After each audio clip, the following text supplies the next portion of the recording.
Welcome to the Deep Dive. This is where we take a whole stack of sources, pull out those really crucial nuggets of knowledge, and basically give you a shortcut to being genuinely well-informed. Today, we're plunging into something truly grand, ancient, and, well, profoundly impactful. The Day of Judgment. This isn't just some abstract idea. It's a concept that has shaped thought, faith, even fear for millennia. It inspires deep reflection and, maybe surprisingly, a powerful sense of hope. It does. And for our deep dive today, we're drawing mainly from a really insightful piece called The Day of Judgment, Promise of the End and Hope of Eternity. What makes this article, I think, so effective is it doesn't just trace biblical prophecies. It also explores the deep theological meaning, the very human side of it, the fear and hope and the spiritual insights. It makes a complex topic feel, well, accessible. Yes, and that accessibility is so important for something like this, touching on so many complex layers. So, our mission for this deep dive is pretty clear.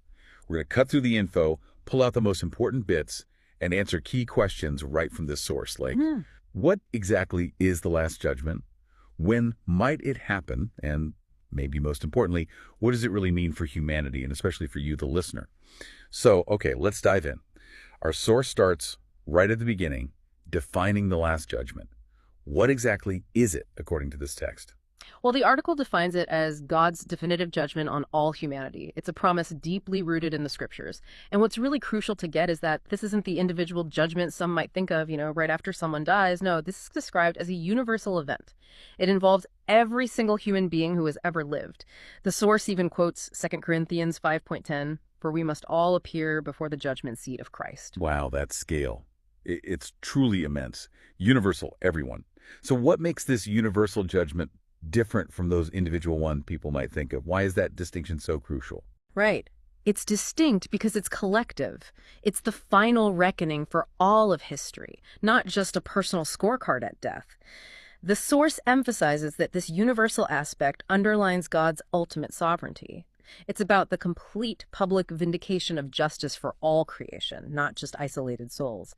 It signifies the end of the whole cosmic story, you see, not just a personal chapter. Okay, that makes sense. That interconnectedness across Old and New Testaments is often, well, overlooked. You mentioned the New Testament is more explicit, but does our source point to significant roots for this event, even back in the Old Testament? Oh, absolutely. While the New Testament gives those vivid details, the Old Testament definitely lays the groundwork with significant signs and prophecies. Can you give us some examples? Sure. For instance, Daniel 12:2, it prophesies, and many of those who sleep in the dust of the earth will awake, some to everlasting life and some to shame and everlasting contempt. Now, this isn't just about individuals waking up. It clearly points to a resurrection of the dead, leading straight into a judgment that divides eternal destinies. And then you've got Psalm 96.13 that says, God is coming to judge the earth. He will judge the world with righteousness and the people with his truth. This really highlights that God's justice is the foundation here. It stresses it's done with righteousness and truth, so it's not some kind of arbitrary anger, but rooted in cosmic order. Right. Righteousness and truth. So those ancient roots definitely set the stage. And then the New Testament builds on that, painting some incredibly vivid pictures of this final judgment. It's described as certain both terrible for the wicked and glorious for the faithful. What are some of the key passages our source focuses on here? This is where it gets really interesting. Well, it points particularly to Matthew 25, verses 31 to 46. That's the famous parable of the sheep and the goats. In this really powerful story, Jesus describes himself separating all humanity, just like a shepherd separates his flock. He categorizes them as sheep. Those are the righteous, the blessed, and goats, the wicked, the cursed. And what's truly striking there, and our source really highlights this, is the surprising core criterion Jesus reveals. It's practical love. Especially, he says, for those in need. He states, truly, I say to you, whatever you did for one of the least of these my brothers, you did for me. I mean, that's not just about belief or ritual, is it? It's a powerful challenge, really, for you, the listener, to see faith tied directly to tangible compassion. It makes every act of kindness eternally significant. It really reframes what counts, doesn't it? Yeah. Completely. And then you had the book of Revelation, specifically chapter 20, verses 11 through 15. This describes what's known as the Great White Throne. It's this powerful, almost cinematic vision of God's ultimate courtroom. It details how even the dead are raised to be judged from books according to their works. It's a very stark, final image of universal accountability. Everything comes into the light. Okay, so with such a huge event, the question that naturally comes up is, who's the ultimate judge? Does our article give a clear answer? It does, very clear. The Bible states unequivocally that Christ will be the final judge. John 5.22 clarifies it. The Father judges no one, but has committed all judgment to the Son. And the perspective highlighted in our text, which I think is powerful, is that this transforms the judge. He isn't some distant, arbitrary tyrant. Instead, it's the one who died for us, who knows human pain and loves each person deeply. That changes the whole lens on this final accounting. That's a really crucial distinction. Yes. Okay. But if Christ, who loves deeply, is the judge, what about the criteria? There's always that discussion about faith versus works, right? How does the source handle that balance? Right, that's a common question. The source clarifies that both true faith and works of love will be considered. It cites Mark 16.1. He who believes and is baptized will be saved. Showing faith and accepting grace are vital. But then the article immediately balances it with James 2.17. Faith without works is dead. The explanation given is that salvation is ultimately by grace, yes, but works aren't about earning it. Rather, they reveal whether faith is alive or merely formal. They're the outward sign of an inner living truth. Does that make sense? Yeah, it does. The evidence of a living faith. Okay, that's a lot to think about regarding the basis of judgment, but of course the question so many people ask is about timing. When? When will this final judgment actually happen? Does our source give us a date to circle on the calendar?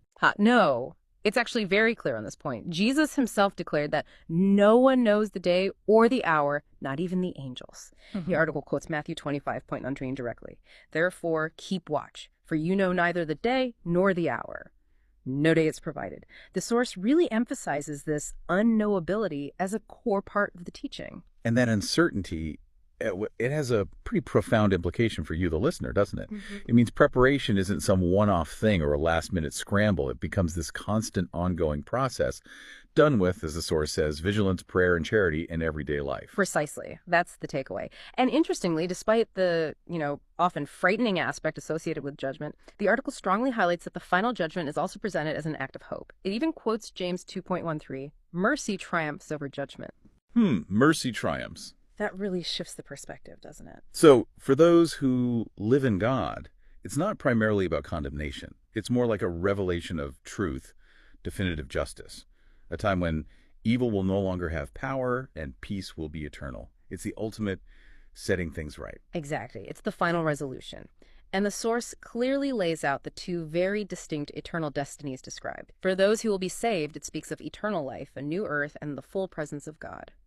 Revelation 21.4 paints that beautiful picture, and God will wipe away every tear from their eyes. It's about ultimate restoration.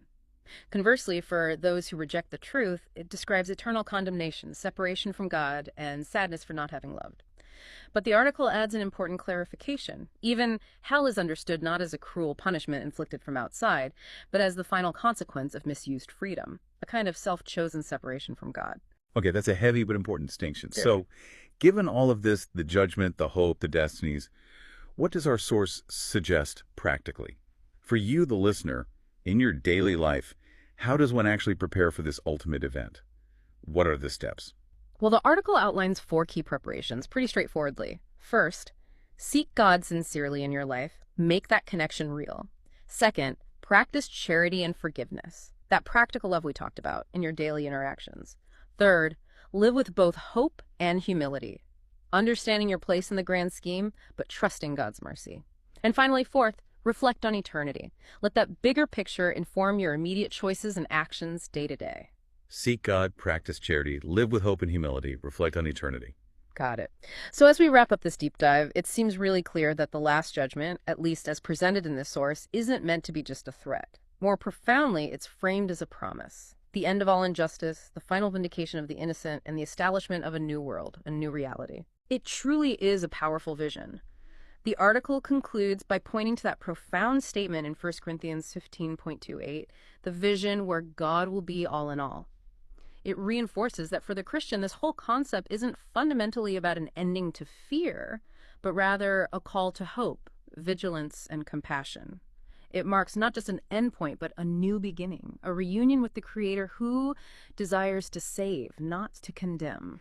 That's such an important distinction. It echoes John 3.77, doesn't it? Yeah. For God did not send his Son into the world to condemn the world, but that the world through him might be saved.